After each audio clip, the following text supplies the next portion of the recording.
One thing that, well, at least it's new to me, maybe because now I'm taking it seriously and looking for a place. Um, because of the you have an HOA fee, and I'm calling it a one-time acquisition fee. What's that called? That's a capital, you're talking about the capital contribution?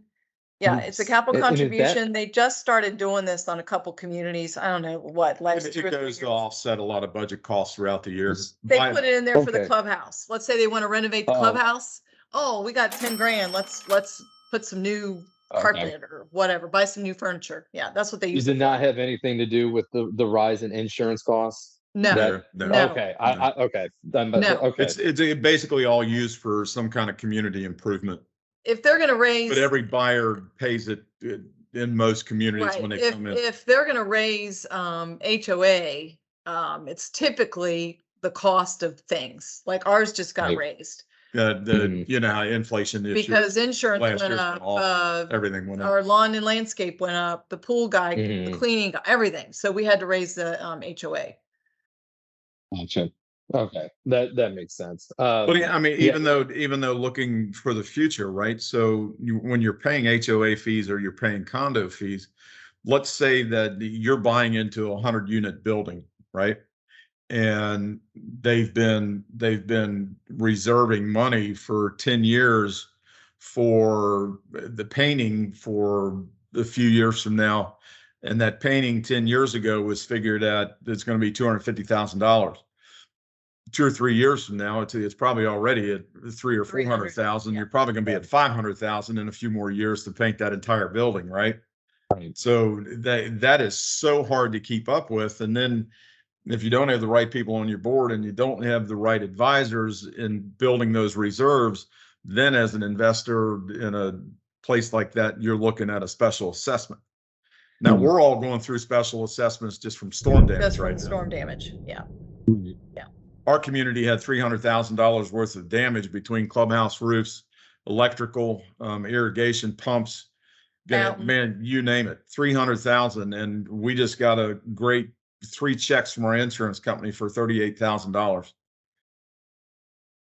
So that's when you're hiring an adjuster and an attorney, and yeah, and it's interesting going through all this. All that legally needs to be disclosed, right? As a potential, if you're a potential buyer, right? Yes, Yeah. they're supposed to put that in the seller disclosure. There's a line that says that on a condo and or home, if they're in an HOA, if there is litigation or if there is any special assessment that they know.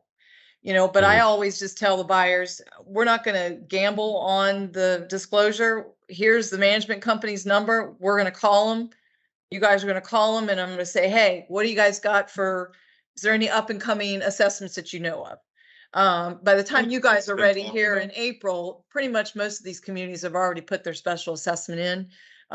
They may request, half by April 1st, or, make it in payments. They'll figure it out. But if it is a special assessment, typically the seller will pay for that unless they've wrote it in the listing.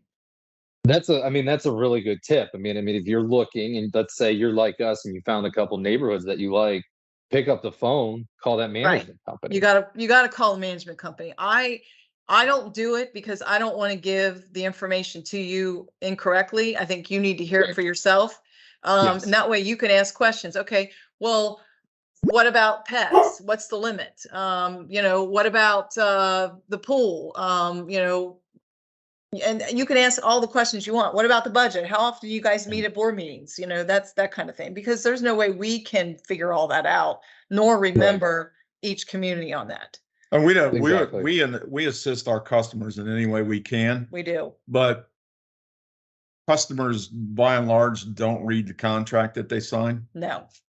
and don't know that they've committed to that's their responsibility within the contract to do that due diligence. You've got a certain amount of time and a window that these are your responsibilities. Well, and here's what I do. And we coach you and guide you. When I get someone under contract, the first email goes out to the buyer with the paperwork signed, contract, HOA, everything. And I say, okay, here's our effective date. Here's our inspection period. Here's when your escrow's due, 1st and 2nd. Here's the title company where you'll need to contact them for the wiring instructions, because we don't want it to get wiring instructions sent to an email that we don't know who the person is. Okay. I also make sure, here's information on insurance, who you need to call on insurance. Here's the policy you need to look for. If they're doing financing, here's our loan commitment date that we need to get Right. on, and I'll be in touch with the lender. I don't just let it up Right. to the buyer. Okay, did you take care of the application to get into the community? Because that's got to be filled out, because they want at least 20 days for that to be processed. Boards only meet once a month Right. to make So, that decision. and Right. I make sure, hey, did you get the HOA docs? Did you get the budget? Did you get your rules and regs? I get all that from the listing Mhm. agent and send it to the buyer. So they get tired of me. So, oh my gosh, she's calling me again, or I'm texting her. Did you do this? Did you get Mhm. this done? Yeah. Because I mean, if you And want the place, we got to follow the contract. right. Right. Sherry Reeves and Mike, we work with Coldwell Banker, been with them for 12 years. Here, yeah. You can reach us on our cell phone number, 859-512-1613, or Mike's 239-240-9069.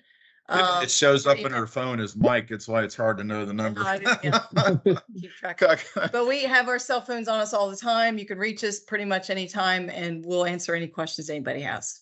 Awesome.